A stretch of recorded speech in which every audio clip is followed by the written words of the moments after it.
February 1981, 38 below. I am by my own stove, rubbing a handful of snow into my bare feet, because a book told me to. By morning, 2 toes had gone the color of a plum. They came off in Palmer that March. The cold did not take them, a book did. My name is Gus Halvorsen. Came up at Chichaco in 1974. 52 winters, 11 miles out of Talkeetna since. I am no instructor. I have just been wrong out here more than most men have been out here. I am not naming names. Most of what I know came out of those same books. Some of it was written by men who never had to live with the result. So I am going to go through the ones that will get you hurt. 10 of them. And the 10th is the one I still watch people get wrong every year, so I'm keeping that for the end. Number 1. Rub in snow on frostbite. That is in the old books, and they taught it in first aid classes for years. The idea was that you bring the skin back slowly so it does not shock. So you take a handful of snow and you work it into the frozen part. Think about that for 1 second. Snow is frozen water. You are taking a frozen thing and rubbing another frozen thing on it. It cannot warm anything. There is nothing in it to warm with. And the rubbing does something worse. The flesh in there is full of ice crystals. When you rub it, you drag those crystals through the tissue and you tear it apart from the inside. You already know how that went for me. Here is what you do instead. You get the person out of the wind and you get them dry. You warm the frozen part in water that feels barely warm on the inside of your wrist. Not hot, warm. And you do not thaw it at all if there is any chance it freezes again. Thawing and refreezing does more damage than leaving it frozen and walking out. Then you get to a doctor. Frostbite is not a thing you finish handling by yourself in a cabin. Number 2. Eating snow when you are thirsty. You will read that snow is water and water is water. It is not that simple in the cold. Snow is mostly air. You have to eat an enormous amount of it to come up with 1 cup of water. And every mouthful you take, your body has to carry from freezing all the way up to blood heat. You are spending the one thing out here you cannot spare. I watched a young fellow do it on a trail day back in 1988. He was thirsty, and he ate snow all afternoon. By dark, he was shaking and slow and saying things that made no sense. He was not thirsty anymore. He was cold clear through, and that is a far worse problem. Melt it first. In a pot on the stove, or in a bottle carried inside your coat against your body. And put a splash of water in the pot before the snow goes in, or you will scorch it, and it will taste like a burnt kettle for a week. If you have absolutely nothing, hold small amounts in your mouth until it melts before you swallow. But understand that is a last resort. It is not a plan. Those first 2 are the cold ones. The next 3 are the ones that will get you lost or poisoned or both. Number 3. If a bird can eat it, you can eat it. This one is printed in more books than any of the others. It is wrong, and it is dangerous. Birds are not built the way we are. I have sat on a stump and watched birds strip a baneberry bush clean. Baneberry grows up here. It is a pretty little thing, red or white on a slender stalk. A small handful of those berries will stop a grown man's heart. The birds do not care in the slightest. Grouse get through the whole winter on things that would put you in the ground. So no, what a bird eats tells you nothing whatsoever about what you can eat. Nothing at all. Number 4. Bitter means poison, and sweet means safe. This is the one I hear the most. It is a comfortable rule because it means your own tongue can keep you alive. Your tongue cannot keep you alive. There are berries up here so bitter you will spit them straight back out, and they will not do you the slightest harm. And there are berries that taste perfectly pleasant, and will make you very sick. Taste is not a test. There is no shortcut for knowing a plant.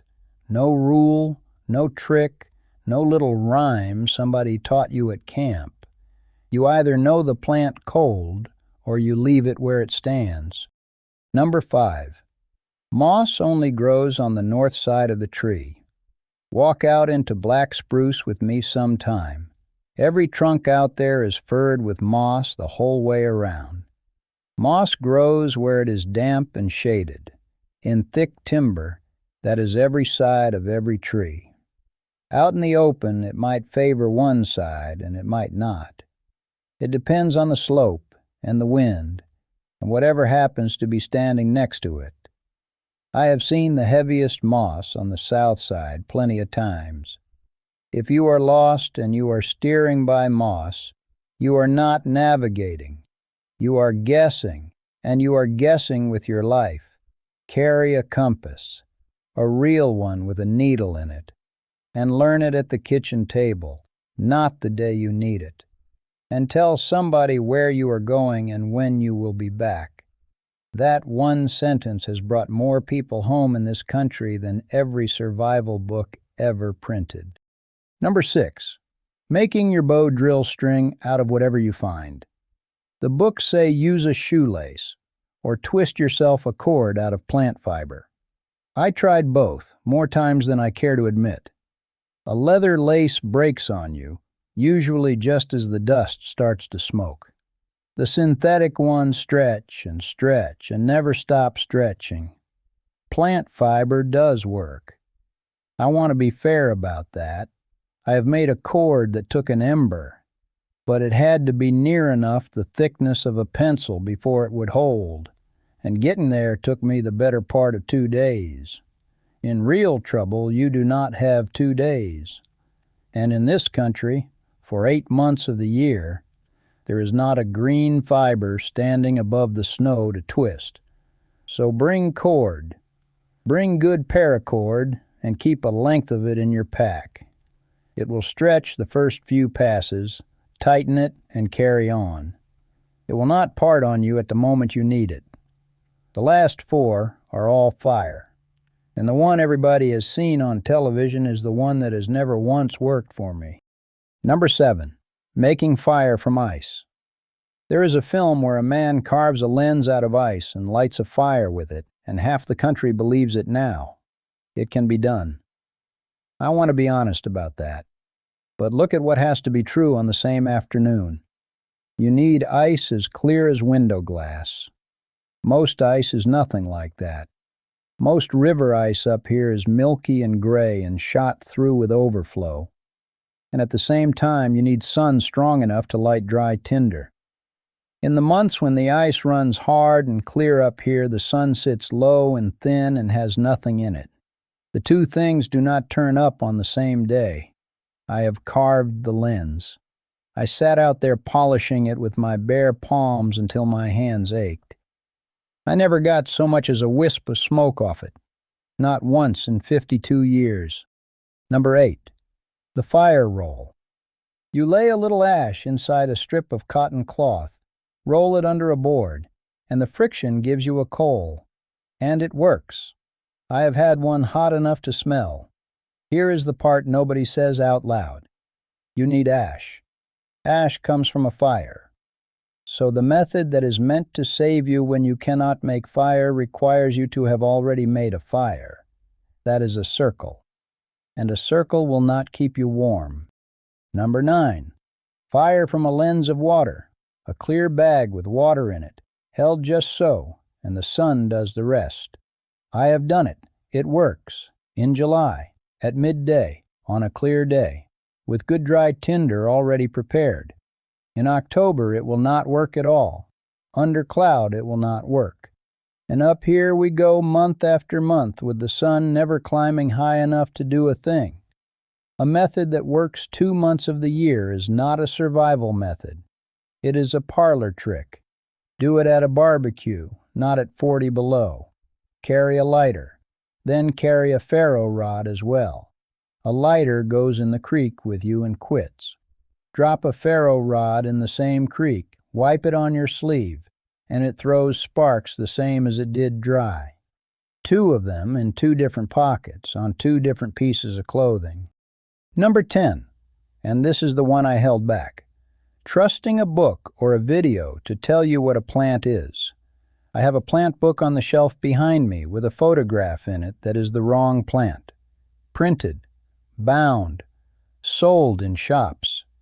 It sat on that shelf for years before I caught it. And I have watched a man on the internet name one berry out loud while holding up something else entirely. They were not even close to one another. One carries a broad leaf like a maple. The other runs 3 leaves to the stem. On one, the berries hang below the leaves.